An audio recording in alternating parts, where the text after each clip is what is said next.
Why, hello, my loves, and welcome back to Spook Manor. Are you here for another ghostly tale of voodoo justice? Well, I have quite the swamp fest for you. It is the story of a horrible man with nothing left to lose, and his young victim, a girl with everything to live for. Would you care to join me as we follow this ill-fated pair across Louisiana's most haunted bridge? Then let's begin. Ryan Benson is a nasty man in his late 40s, with a rap sheet longer than he is old. He has a reputation for petty crimes and rape that spans the entire state of Georgia. But after a house robbery gone terribly wrong in Savannah, where an elderly couple lost their lives at his hand, he is now on the run. Being exceptionally paranoid as a result of his heinous acts, Ryan decided to cautiously make his way towards the Mexican border.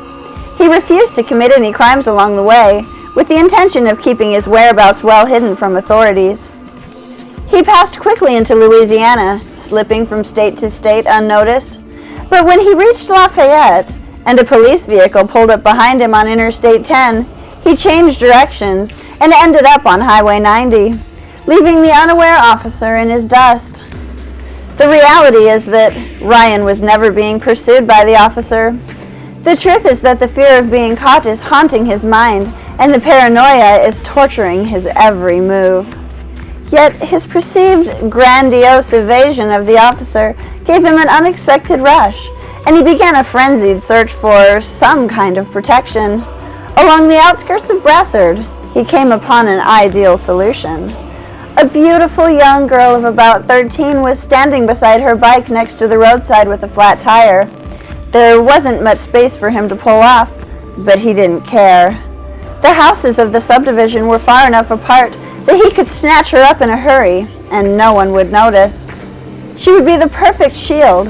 A hostage is exactly what he needed if he were caught. In a smooth and swift motion, Ryan pulled over, jumped out of his beat-up old car, and grabbed the girl right off the street. The child fought fiercely and screamed at the top of her lungs, but to no avail. Ryan was too fast, too strong, and all she was able to do was rip out a small handful of his hair as he tossed her into the back seat. He threatened her with a small pocket knife, stating that he would kill her if she made any wrong moves. The child went silent and held her backpack close to her chest. Ryan watched his windows and mirrors to see if he was being followed, his head constantly spinning as though it were on a swivel. It seemed that no one noticed the kidnapping, and he again got off scot-free. It was then that he noticed the girl pulling something out of her backpack. It appeared to be an antique rag doll. She clutched it close to her chest, and Ryan laughed to himself about how stupid children can be, finding security in an inanimate object such as this. He did appreciate the fact that she wasn't crying, though her relaxed nature and projection of ease gave him an eerie chill that he couldn't quite place. To shake this feeling, Ryan turned on the GPS. Despite selecting a very specific location, the direction suddenly changed, and they began heading towards Mary Jane's Bridge, which is a nearby location. They continued on for several minutes before Ryan noticed.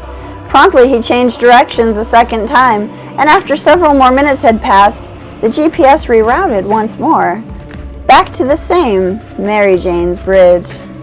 Ryan was getting angry now, but assumed there was likely some kind of horrible traffic issue causing the GPS to reroute. He decided to go ahead and follow it to the suggested new location. There was nothing quite like the southern climate. The weather has been known to shift from bright sunshine to sudden dark skies in a matter of moments, bringing on heavy clouds with fierce thunder and blinding rains. To Ryan's absolute agitation, this is exactly what happened.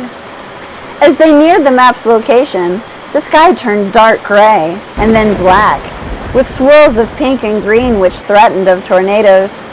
The rain began to fall, slowly at first, and then heavily.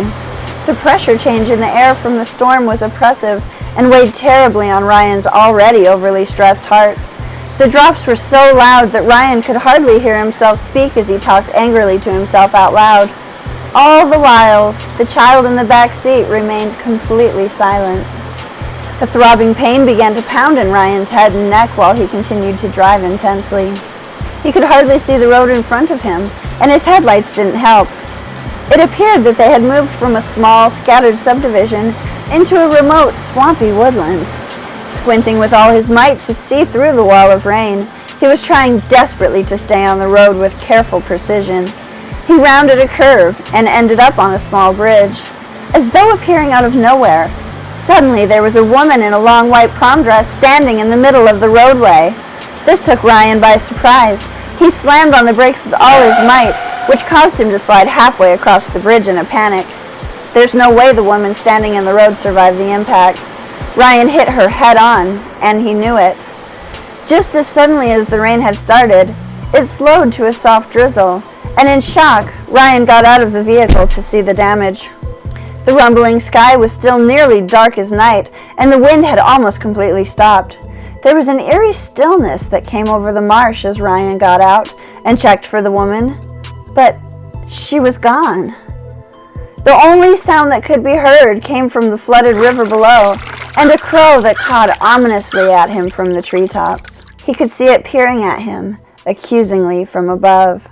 It cawed again provokingly as Ryan hollered insults to run it off.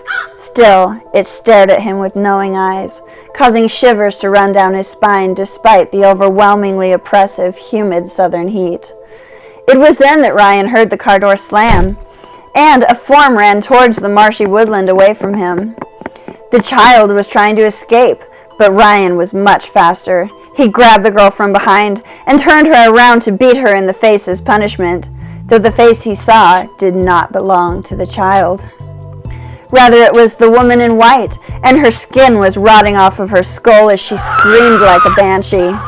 Then, from his elbows to his fingertips, his hands intensely burst into roaring flames. Ryan nearly wet himself as he dropped the screaming corpse and ran back towards his vehicle.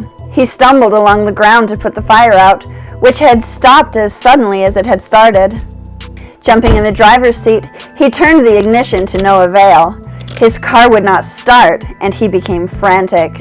It was then that a shooting pain ran through the back of his head again, the agony consuming his consciousness and blinding his vision. As the pain subsided, Ryan turned to look at the child in the back seat from his rearview mirror. For a split second, he saw the woman in white before it changed back into the child's body, who now sat peacefully with a soft smile on her pretty little face. The young girl was still holding the rag doll, and was now poking it with a large pin in the back of its antique cloth head. Ryan tried to start the car again to no avail, and it was then that the child finally spoke up. "You can't start it. You have to push it off the bridge first," she stated, and Ryan had no choice but to listen to her. The sky was still dark as coal, but Ryan put the car in neutral, jumped out, and ran to the back to push it off of the bridge. But he never expected what happened next. Something slammed into him with great force from behind, something large, hard, and squishy wet. At first he thought it was a soaking tree branch, but as he looked down, he saw the arm of a decomposing corpse at his feet. Turning to look at the far end of the bridge where the arm had come from, he discovered a number of zombie-like people had formed. Some crawling out of the swampy waters, dragging themselves across the wet ground, and the rest blocking the roadway, limping towards him and groaning with agony.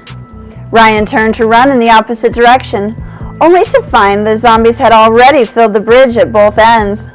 They moved towards him aggressively and tossed rotting body parts at him with great force. He could hardly hold the contents of his stomach as the grotesque smell penetrated the musty air, and he began choking from the odor of decay. He heard the car door close gently, and the young girl appeared with her little doll. She smiled sweetly as she walked towards him. She didn't seem to care or notice the zombies sluggishly moving about them. But Ryan's final straw was not the casual and happy nature of the child, as she stood in this strange and macabre setting.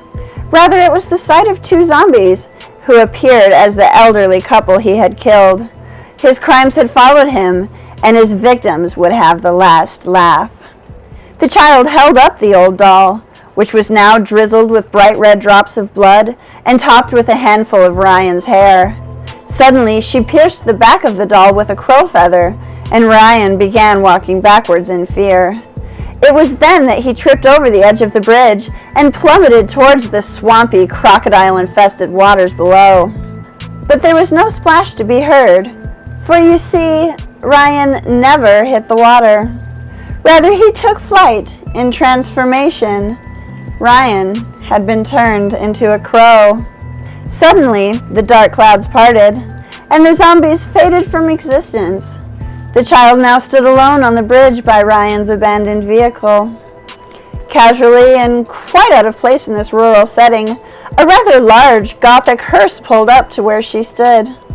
It was then that a large man, who was clearly a voodoo priest, stepped out and approached the child.